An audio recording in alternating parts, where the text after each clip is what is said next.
Have you ever given up? Maybe it was on an athletic team you were part of and it just seemed to get too hard and you just said, I'm done. Maybe a relationship that just got so difficult, you said, I'm done. Maybe it's a job, you weren't getting recognized, the fulfillment wasn't there, you said you're done, gave up. I mean, I've given up on things. You know, it's possible to give up on your faith as well. And unfortunately, I know people who have done that, people who at one time were really pressing into God and really a key witness for Him that have just seemed to have faded out of sight.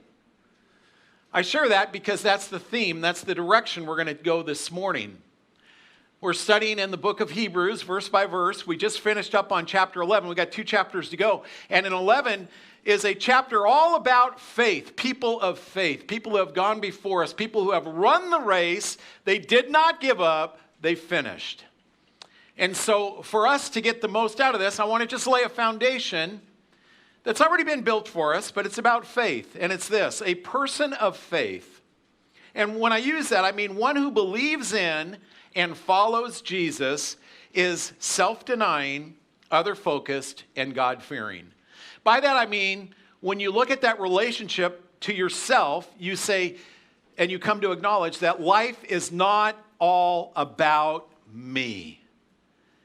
Life is not about me. And in fact, we've got our high schoolers, you're going to be going to gleanings, you're going to be going to 100-degree weather, you're going to work in some very trying conditions. You're going to learn this week, guess what? It's not about you. Why? It's your faith. But you begin to realize that it's about others. It's about being focused on others. That you will willfully deny yourself, give up some of your own needs so that needs of other people can be met. And you do this in a God-fearing way. You do this to bring honor to God, to please Him, to delight the Father. Our role in life as followers of Jesus is to progressively become more like Jesus. So it's important to look at how Jesus viewed Himself. He said this in Mark 10:45, "For the Son of Man," which was His very favorite self-title, "for the Son of Man did not come to be served, but to serve and to give His life as a ransom for many."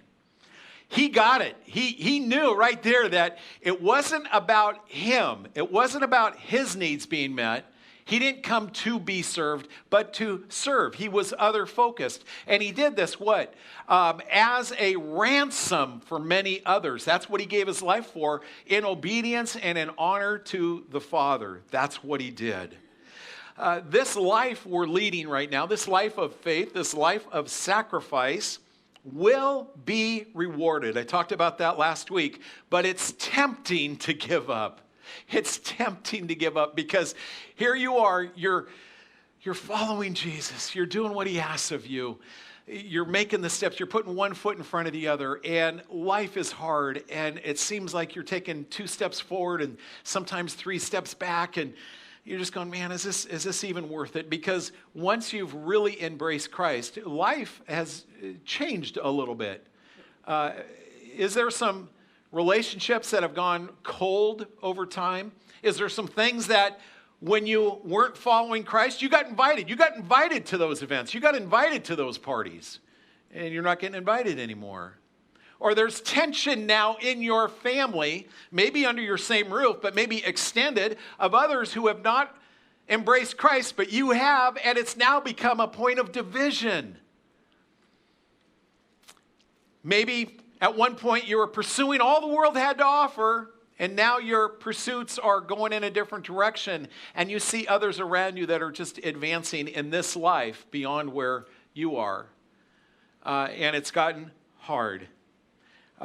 You will be rewarded, but in the process, it's tempting to give up. This is a message to encourage you. Don't give up. That's the title today. Don't give up. We're going to look at the first 11 verses of chapter 12. The author here uses a sports analogy. Sports analogies are very effective. We even have original authors using them. And he's going to use the one of a race that's taking place in a stadium. So I want you to picture this. There's a stadium, and all the way around, all 360 degrees, there's stands filled with people, and they're cheering on the runners. Where you fit in this story is you are one of the runners. I am one of the runners. Those that are in the stands are those who have run this race already. They've died, they're with Jesus, and now they're witnessing what's taking place. Let me read this first verse. Therefore, since we are surrounded by such a great cloud of witnesses, let us throw off everything that hinders and the sin that so easily entangles, and let us run with perseverance the race marked out for us. Now, let me pause right there because we've got these witnesses, it says. And I think going one chapter back to chapter 11, we looked at who some of these witnesses may be. There's Abraham, there's Sarah, there's Joseph, there is Moses, we have Rahab, we have Joshua, we have all these witnesses that have run this race. And so does it mean that there are these people that are actually in the stands that right now, Joseph is looking down at you? Jacob sees you, Joseph, David, all of them. Is that what it means, that this is this cloud of witnesses? Or does it mean that they stand as a witness, they testify that they did this race and so can you? It'd be like me saying, hey, I went through seminary, I did seminary, and because I did seminary, you can do it too. Even though you weren't there when I went through, you were in none of my classes. It's just, am I a witness to the fact that I accomplished this so you could too? Well, how is this to be understood? Personally, I believe it's to be understood both ways. That there's people who've gone before us that testify it is possible to finish well. There's people in this church that have finished well. And I believe there's people that you have known in this life, that I have known, that today look down and see and are there cheering us on. Now, I don't have time to develop that thought scripturally, but I want to whet your appetite because after this series is done in Hebrews, I'm going to do a series on heaven. We're going to spend 8 weeks during the fall. And we're going to be looking at this and other things about heaven. But right now, this is what I think. So, in other words, right now, if life is hard for you, if it's a challenge, do you have family issues going on? It's good to know some of these saints who went before us. There is, in all of scriptures, I can think of no family more dysfunctional than Joseph's. If you got family problems, study Joseph. How did he deal with that? Or maybe you're in a place right now where you're just overwhelmed with responsibility and you wish for just a short period of time you could be irresponsible. You're just overwhelmed. Take a look at the life of Moses. Moses was swamped with responsibility. Learn from his lessons. Or maybe you're being unfairly, I guess, pursued. Or you just want to retaliate. Think of David, who was pursued by Saul unfairly, unrighteously. How did he respond to these situations? We can learn from that. But know this, that we're in a race. This race is not a dash. This race is a long-distance run. When I was in high school, I played football a couple years, and I had earned my position, and the new season started, and all of a sudden there's this freshman kid that comes up, and he wants my position. It's like, no way, man, you're a freshman. It's my position. And so we fought for this position. The only problem was this kid was tough as nails, and I was losing it. I'm like, oh no, I'm going to lose out to a freshman. I mean, that was like embarrassing for me. So anyhow, the coach, and this was early on in practice. This is maybe we'd only been practicing a week, and we were running 40-yard sprints. We even ran a few 100-yard sprints. He said, I want you guys out on the track, and I want you to run 4 times around the track. I guess that's a mile, right? You guys runners know that's a mile. And so we had the like positions run together, and they're just watching us. So here's this freshman kid, and it's like, okay, man, I'm gonna beat you. And so we start running, and I'm running. And by the way, I'd never run that far before. Nobody trained me, nobody coached me, but I'm running. I'm just looking back. I'm ahead of him. This is good. This is good. This is good. We'll go 3 laps around, man. I'm still ahead. This is good. And all of a sudden, I hit the wall, and this kid turned on the afterburners. And this kid just, he beat me by half a lap. Seriously. It was just like, oh, man. He whooped me. He got my position. He later on, by the way, went to play for the Seattle Seahawks, so I guess he was a pretty good football player. But I learned something about running, man, and we've seen it in faith. Haven't you seen somebody that comes to the Lord and they're just so on fire and they're volunteering for this and they're coming to this and every time the church is open, they're there and they're doing all this. And a year later, they just fizzle out. Understand this, that faith is long distance. You're in this for life. And the author here is trying to say, don't give up. He says here, let us run with perseverance the race marked out for us. Verse 2, fixing our eyes on Jesus, the pioneer and perfecter of faith. For the joy set before him, he endured the cross, scorning its shame, and sat down at the right hand of the throne of God.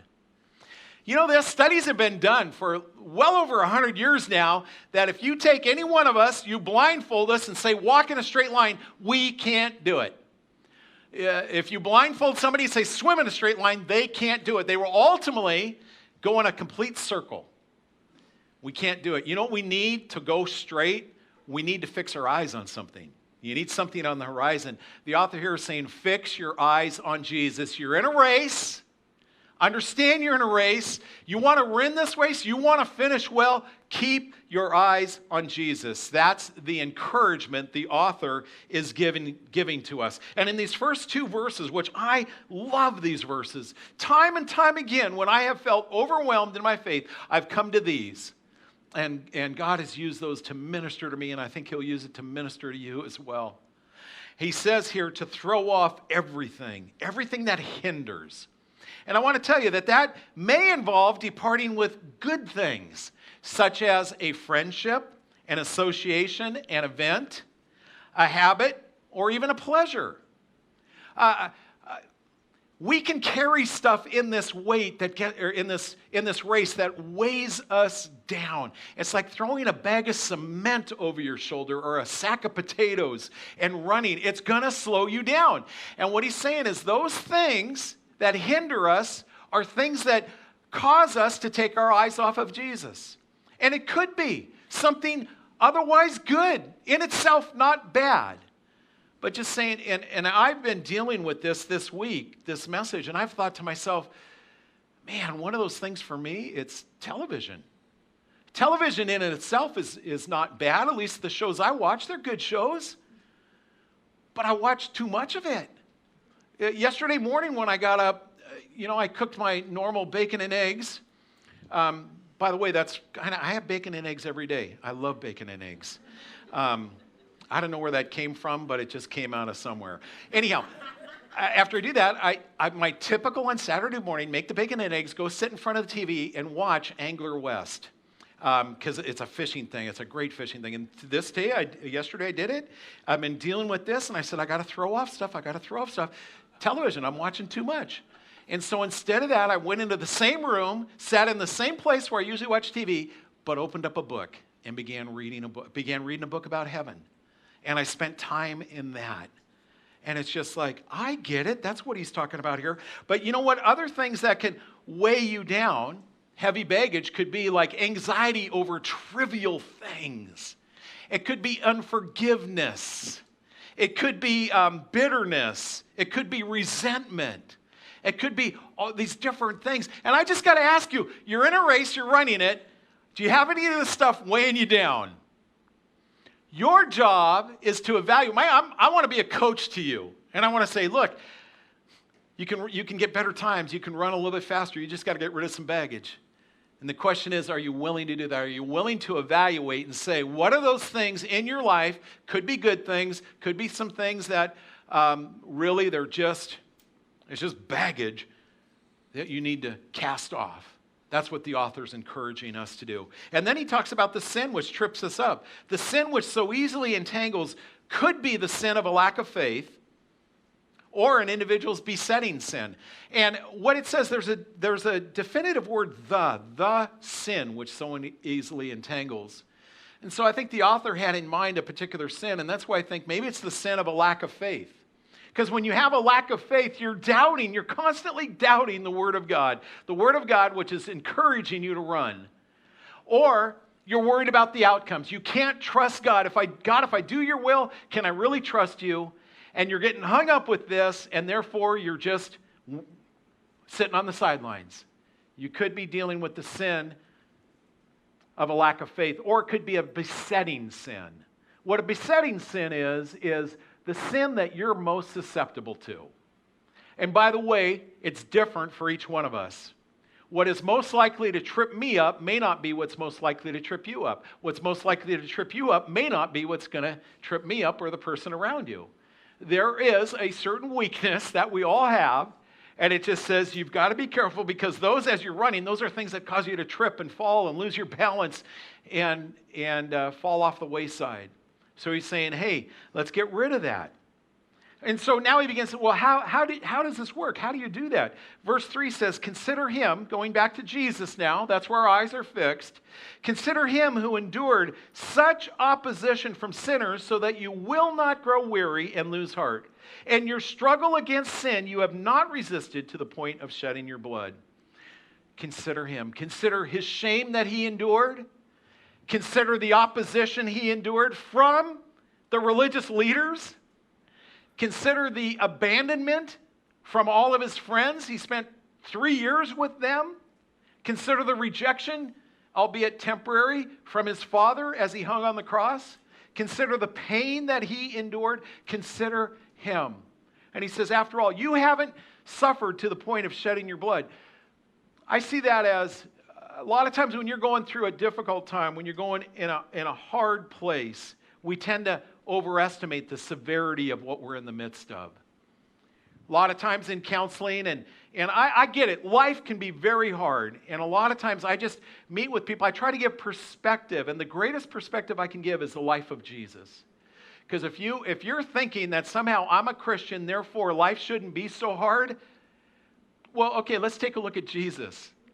Christianity didn't work out very good for him.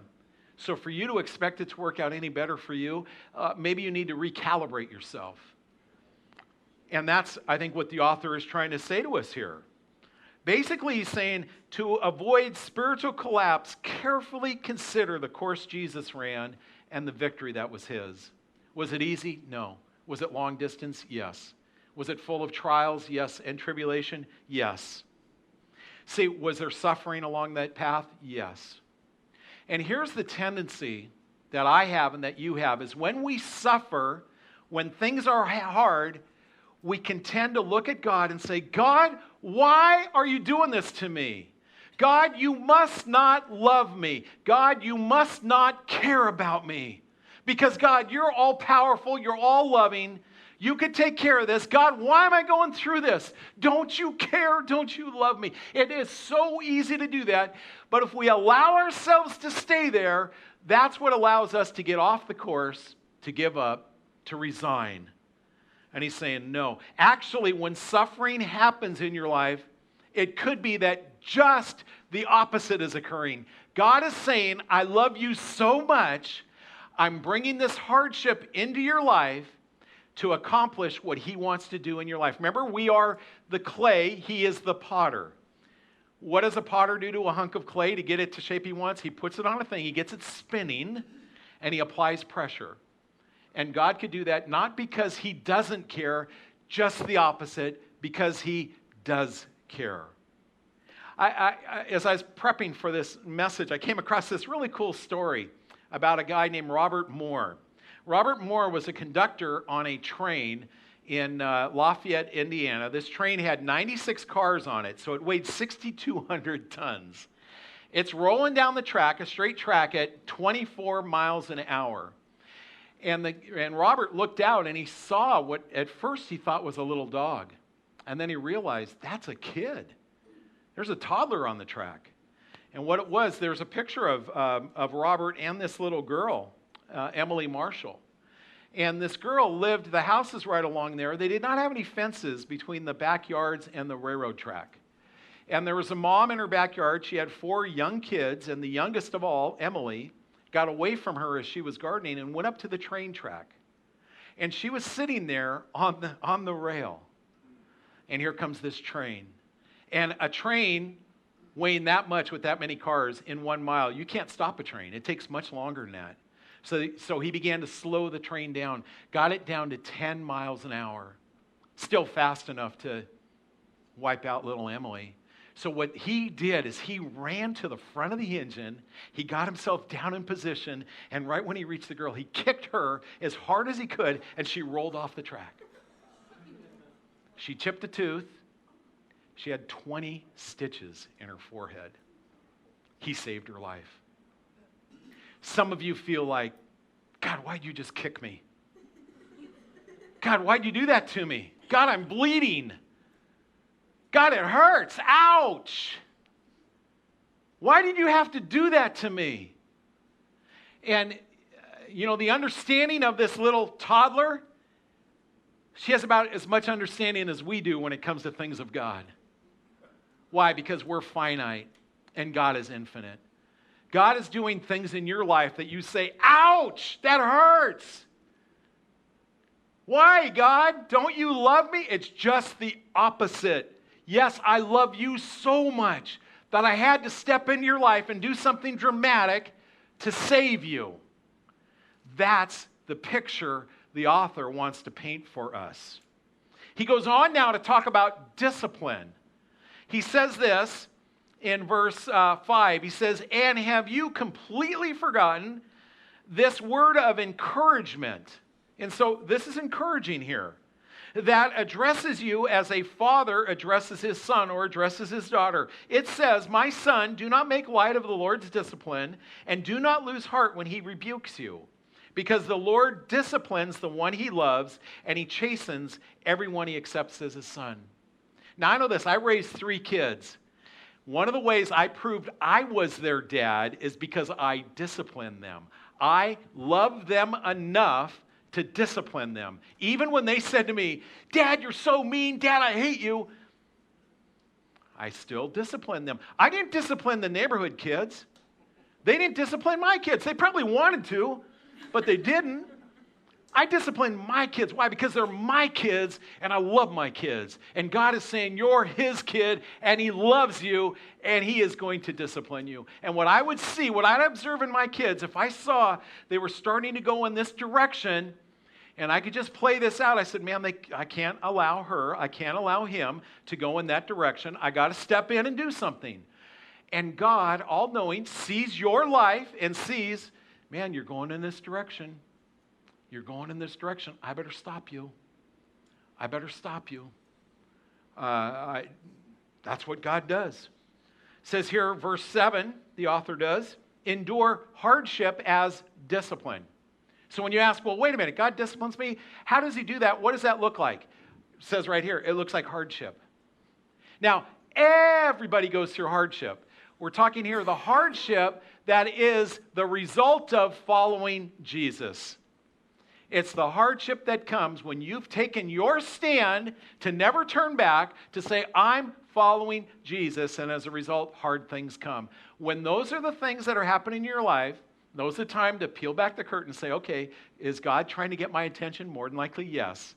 Is God trying to direct or shape me or move me or do something with my character? Probably, yes. That's what it's about.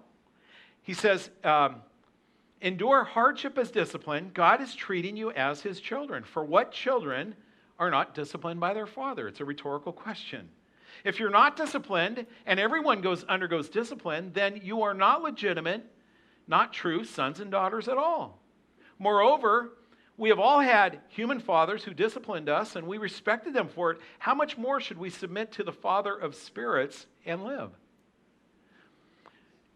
One of the saddest things to observe is a father or mother not correct their child, to allow the child to do anything and everything they want, to spoil that kid. It's also equally sad to see a kid that is completely neglected. It's a crime. Now, parents, and I'll talk to you, when we discipline, do we do it perfectly? No, we don't. We screw up. But hopefully our motives are right. My motives when I discipline, I always did it because I love my kids. Even though at times, maybe didn't do it correct, but I love my kids. Proverbs 13:24 says this, whoever spares the rod hates their children, but the one who loves their children is careful to discipline him. Let me talk about this because I disciplined my kids. I spank them. I'm going to go off script a little bit here. I think the window's open to talk about discipline. And these days, you don't hear many people talking about spanking.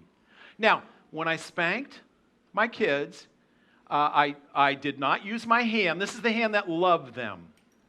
I used a little wooden spoon. And I did not do a wind-up, like, let me run at you and just...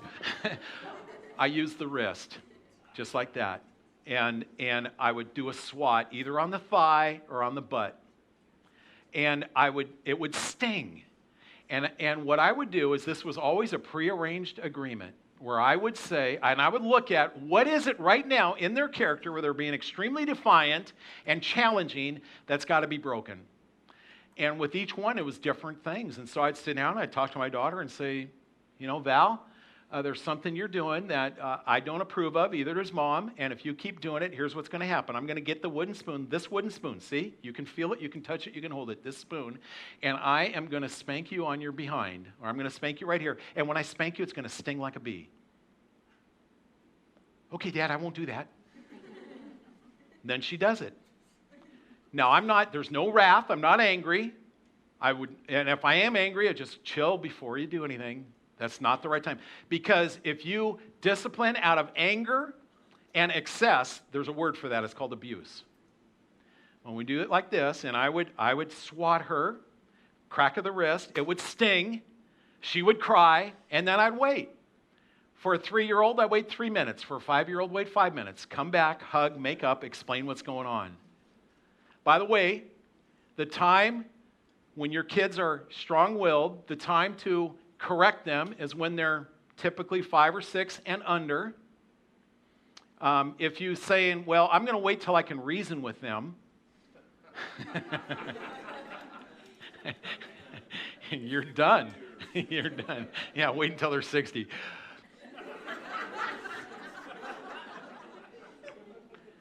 And discipline, that doesn't mean discipline ends when they're 6. It changes form. But I spanked all the kids. I mean, and Valerie, so tender. I think I spanked her a couple times. That's all she needed. Nathan, 1 time, 2 times. That's all he ever needed. Jeffrey, 1, 2 times, like every day. That kid was the death of me, man. But the really amazing thing, he's 31 years old now, and he and I have such a good relationship. He phones me, hey, Dad, what are you doing? Can I come over? Hey, Dad, you want to go play basketball? Hey, Dad, you want to help me with this? Hey, Dad, I'm thinking about this. What do you think? And I'm just like, oh, my gosh. If you would have seen it when he was little, it's like not in my wildest imagination. My daughter went away to Cal Poly San Luis Obispo, and when she was pursuing a degree in nutrition, but as an elective, she took a class in psychology. And in psychology, the professor assigned something about corporal punishment. In other words, parents who spank their kids, is that ultimately a bad thing or ultimately a good thing? And so all the students had to write a paper on this. She wrote her paper, and she gave me a copy of it when it was done. I want to read with you what she said. My parents spanked me and my 2 younger brothers growing up, and we have not suffered ill effect. My parents showed immense love and affection for me when I was a child, especially when they needed to discipline me. I knew that my parents desired for me to obey their rules and stay within the boundaries they set for me because it was for my own good. My parents never verbally assaulted me or lashed out in anger. On the contrary, after they spanked me, they waited for me to calm down, and then they would explain to me what I did wrong and why I got spanked in the hopes that I wouldn't repeat the same behavior in the future. By the way, I learned this from Chip Ingram. He's the guy who taught me. I never wondered why I was spanked because they told me, and I learned from my mistakes. My parents used other methods of discipline along with spanking, such as confining me to my room, restricting privileges, assigning more chores, and making me go to bed earlier. These methods worked at shaping my behavior. They strengthened the bond we shared. This also taught me respect for my parents. I look back at my childhood and realize that my parents spanked me because they loved me and they cared about the person I would grow up to be. I feel that if they would have spared the rod on my rump, I would be unruly and question authority later in my adult life. I'm grateful that my parents spanked me. That's amazing. Because at that time, there was no thankfulness that I spanked them. Man, I've got vivid images of just tears. Dad, you're so mean. Dad, how could you do this to me? And it's because I love you. You don't love me. Yeah, I do. Verse 10. They disciplined us, talking about our fathers, for a little while as they thought best. But God disciplines us for our good, in order that we may share in His holiness. No discipline seems pleasant at the time, but painful. Later on, however, it produces a harvest of righteousness and peace. Isn't that what we all want? That's what it produces for those who have been trained by it. What are we trying to say here? God wants us to reverence Him, to obey His will. Therefore, He disciplines us. And He has different methods, different forms, 3 distinct ones. By the way, when God disciplines, it's never out of His wrath. It's always out of His love. Always. 3 different ways He does that. First is corrective discipline. Corrective. I love what the psalmist wrote in Psalm 119. Look at verse 67. He says, before I was afflicted. In other words, before God, you sent hardship into my life. Before God, you disciplined me. I went astray, but now I obey your word. A few verses later, it was good for me to go through these hardships, to be disciplined, to be afflicted. It was good for me, so that I might learn your decrees. In other words, perspective. Perspective. Now, I tell you what, nobody likes to be nobody likes hardship. And if you're in it right now, I'm telling you what, you're not liking it one bit. This is not, if I could, I would take away the hardship. I would say, man, what can I do to take it away? That might interfere with God's plan. But I can say this, as much as you don't like it, it's for your benefit, it's for your good. It's for your good, and it may be corrective. Second type is preventative. That God may have some hardship in your life to, again, develop character in another way. Think of the Apostle Paul. He was humble. This is 2 Corinthians 12:7, I think. God gave him a thorn in the flesh to keep him from being conceited. Time and time again, he says, God, why do you allow this hardship to take place? We don't know exactly what the thorn in the flesh was, but he asked for it to be removed 3 times, and all 3 times God says, my grace is sufficient for you. Paul, there's lessons in this life you want to learn. And as you deal with this for the rest of your life, by the way, Paul, you're going to learn that my grace is sufficient for you. And because Paul understood grace, guess what he preached? He preached a message of grace. And then there's educational discipline. Think of Job. Job, it's recorded this at the end of his life here. He says, you said, listen now, and I will speak. I will question you, and you shall answer me. My ears had heard of you, but now my eyes have seen you. Now, God, after I've gone through the trials that you've sent my way, now that I've gone through all this hardship, now that I've gone through all of this suffering, all of this loss, I only knew, or I'd only seen or heard of you, but now, God, I see you clearly. It's what I call the gift of suffering.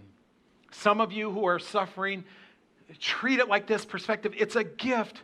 It's the gift of suffering, because in your suffering, you're drawn close to the Savior. You can relate to Him, and He can relate to you in ways that would not happen if there were no suffering. That's what the author's trying to get across. I want the worship team to come back up, and they're going to lead us here in a song. We're going to continue this. A tremendous verse that has been encouraging to me, and I pray and hope it'll be encouraging to you as well, is in Galatians chapter 6, verse 9. Paul, writing this, says, let us not become weary in doing good, for at the proper time we will reap a harvest if we do not give up. We will reap a harvestness of righteousness and peace if we do not give up. That's my word to you. Do not give up. At some point in your life, you made a decision. Jesus, I'm going to believe in you. Jesus, I'm going to follow you. Do not give up. Do not turn back. We're going to sing a song to declare that, and I would hope that all of us would have this be a song of declaration to allow us to remember, never give up, that you may leave here encouraged. Dave?